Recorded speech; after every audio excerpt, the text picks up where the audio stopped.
Bonjour à tous, nous poursuivons avec la troisième Mishnah, Mishnah Gimel du Perek He du cinquième Perek.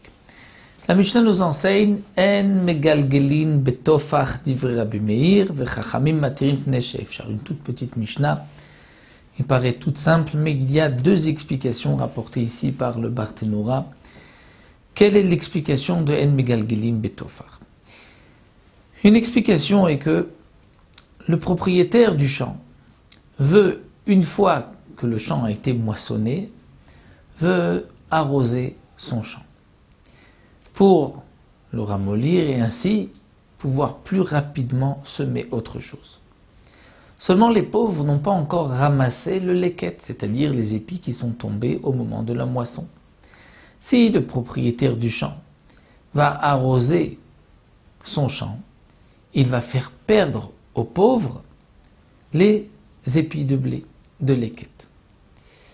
Mais inversement, si on tient compte que de la position du pauvre, le propriétaire va perdre parce qu'il ne peut pas arroser son champ. Il ne va pas pouvoir plus facilement semer une deuxième fois cette même année. Alors le Tana de la Mishnah nous rapporte la machloket entre Rabbi Meir et les Chachamim. Aussi bien Rabbi Meir que les Chachamim sont conscients qu'il y a une perte pour le pauvre et pour le riche. Alors comment faire? Pour Rabbi Meir, on va aller en faveur du pauvre. On ne permettra pas d'arroser le champ, mais le propriétaire sera quand même indemnisé, remboursé par le pauvre lui-même. C'est-à-dire que le propriétaire va évaluer quelle sera sa perte et il pourra prendre du leket qui normalement devait être laissé aux pauvres. Il pourra se servir pour compléter sa perte, rembourser sa perte, donc en fonction du montant de ce que sa perte m'a été évaluée. Pour les Chachamim, c'est le contraire. On va tenir compte plutôt du propriétaire, donc on va lui permettre d'arroser son champ, mais on demandera au propriétaire de dédommager le pauvre et donc de lui donner du leket. Donc ça c'est une première explication de la Mishnah, En megalgelim betofar, c'est-à-dire on ne va pas megalgelim, dire arroser, mais comment? Dire sortir de l'eau par un treuil comme c'était donc l'habitude à l'époque d'un puits, donc le sortir, megalgelim comme le galgal, c'est le trou du treuil pour faire sortir le seau de l'eau pour arroser son champ, betofar, tofar, c'est-à-dire de l'arroser de telle manière qu'il y ait de l'eau, qu'on appelle almenat, tofer, c'est-à-dire qu'il y ait comme ça des gouttes au-dessus donc du champ, c'est-à-dire qu'il va arroser comme il faut le champ. Donc on ne lui permet pas d'ivrer Rabbi Meir. Les Chachamim permettent mipnei she'efshar, parce qu'on a la possibilité d'évaluer la perte du pauvre et donc de dédommager le pauvre.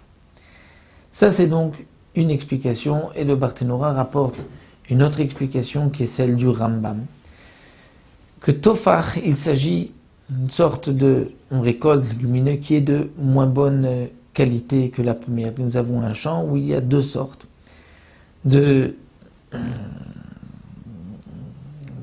légumes, pour dire de